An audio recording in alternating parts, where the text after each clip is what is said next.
the heart of the New York Times reporting from Friday, which has brought us to today, Sandra. Okay, a couple of things, Catherine. Gates was sitting here 30 minutes ago, and he talked about the impeachment you just referred to, and we asked him whether or not he would get the votes, and he did not have a clear answer. You can threaten impeachment proceedings, but whether or not you have enough support in the House to do it is another thing. Do they or did they have support? I don't want to speculate on where those numbers may go, but they got the votes they needed for this resolution against Rod Rosenstein. And there's a certain amount of sort of people feeling very deflated with the decision by the president to backtrack on the declassification of these records. But Congressman Gates said that was sort of another threat or big stick, if you will, that they were holding over this whole situation with Rosenstein. Now, Rosenstein's boss is Jeff Sessions, right? Correct. Okay, now, whether Rosenstein resigns or whether he's fired or whether his resignation is accepted, just put that on the back. This is breaking as we speak. Deputy Attorney General Rod Rosenstein is heading to the White House. Fox News says Rosenstein is expecting to be fired. He has not verbally resigned himself. Joining us now is Brit Hume, Fox News senior political analyst. Brit, this is obviously in a state of flux, but tell me, please, what are the political repercussions if indeed Rosenstein is out? Well, let's get one thing out of the way, Stuart, which is this. We keep hearing out of the mouths of many that Rosenstein's rebuttal or his answer to the claim that he was offered to wear a wire, suggested wearing a wire to the White House, was that it was not a joke, but it was a sarcastic rebuttal to suggestions from those around him, that, including apparently Andrew McCabe, that he was not being tough enough on the president. What do you want me to do? Wear a wire? That's how we understand, based on the reporting here at Fox News, what the response was. That by itself, if believed by the president, would not be grounds for termination, I wouldn't think. But that depends on what the president believes about this. I imagine Rosenstein will offer to resign, or at least make it clear he's ready to do it. But whether the president will accept it is another matter. And the thing we don't know, Stuart, is what is this 25th Amendment stuff that was apparently brooded about, and in what context, and by whom, and when? All Rosenstein said about that, Stuart, is that he doesn't now think that there's any basis for any 25th Amendment stuff. Well, that doesn't mean he didn't think that before, so that would have to be ironed out as well. Everything comes down to this meeting, I think. But it just adds to the view that it is chaos within the White House, and the president is, you know, a little unbalanced. I mean, that's what it reinforces. It reinforces that point of view. Well, it may tend to do that, but remember, this was supposed to have happened back in spring or late winter of 2017. There's a lot of water has been under the bridge since then. You remember, Stuart, that Rosenstein was thought to have had quite a strained relationship with the president for quite a long time. In recent months, however, we've been told, and it's been reported, that his relationship with Rosenstein is rather dramatically improved, and that the two men have established a good rapport and are getting along fine, and the president has been okay with him. Now, the president is so personally sensitive and thin-skinned that he may be outraged by the fact that there was ever any such discussion, and that may be enough for him, and he'll just say, go away. But if he does, it gets very complicated, because this is the guy that's overseeing the Mueller investigation, because the Attorney General is recused.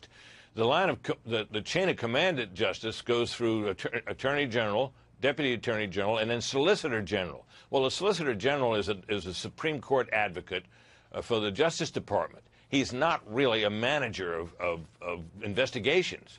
I suppose he could step into that role. They'd probably have to be somebody acting, because there'd be a good question whether they could get anybody confirmed in a timely manner. So this gets very complicated if Rosenstein goes. It certainly gets very ugly as well. And then there is another woman who has come forward with accusations against Judge Brett Kavanaugh. Deborah Ramirez says he exposed himself to her while at a party at Yale Law School.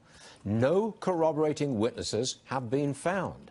Yes, and she says she was drunk at the time. Yeah. I can only imagine what would have happened if I had taken this information to any editor that I ever worked for back in my newspaper days and since, and said, here's my story, let's go with it. I think I would have been defenestrated. This is really very shaky stuff for a publication like the New Yorker to go with. I mean, it was so weak that the New York Times is telling us that it couldn't verify it and therefore didn't do it. So this is pretty thin stuff. And yet it furthers the Democrats' demand to delay everything. Senator Feinstein is saying, look, delay the lot, put everything on hold.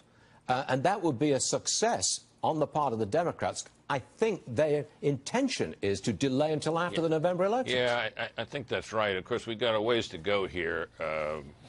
And even, Stuart, keep this in mind. I don't know that it'll come to this, but if this hangs fire for any longer and we somehow do go through all of October with it unresolved, and the Democrats win the Senate, the new Senate doesn't get seated until January.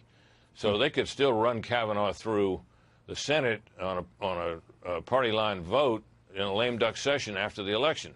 I don't think that's a likely scenario, but it's possible. And remember also, we got all of October ahead of us before the election. So there's time here for this to play out. And of course, now enters stage left Michael Avenatti with a claim that that's even more extravagant than the one from the woman at Yale. So the circus atmosphere grows, and heaven knows what the scene will be like in this hearing coming up on Thursday if it in fact comes to pass. I will resist using that expression with you again, Britt. I've never seen anything like this before. Let me move on to the president, who will be speaking at the United Nations tomorrow. Big speech before the assembled world leaders. What do you expect him? What do you want to hear from him? Well, I haven't really thought about what I want to hear, but what I would imagine, he will be very tough on countries like Iran, which is really in the crosshairs now. And there's a lot of evidence, Stuart, that our sanctions against that country are having a very powerful effect on the state of affairs in that country, with shortages developing and so on. So Iran is in trouble, and this is a moment where he stands firm here. And others do as well, and a lot of the countries have, because he's really been given the choice over there. Rouhani's been given the choice over there. You trade with the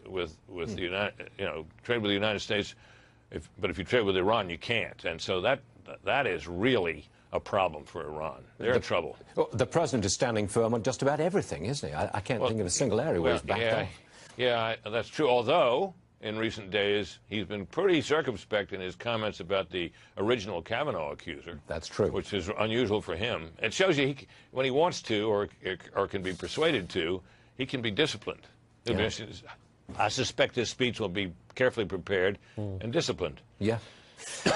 Okay, Britt, thanks very much for joining us. We really have never seen anything like this. That is a fact. That's a fact. Okay. Britt Hume right there. Thanks, everybody. Now, President Trump makes the big speech tomorrow morning, 10 o'clock Eastern Time. Follow it. Watch it right here on Varney and Company. Illegal immigrants in Portland getting free legal help to try and stay in the country. And it's all being done on your money, the taxpayer's dime. That's what's paying for it. Former acting ICE Director Thomas Homan on that one coming up.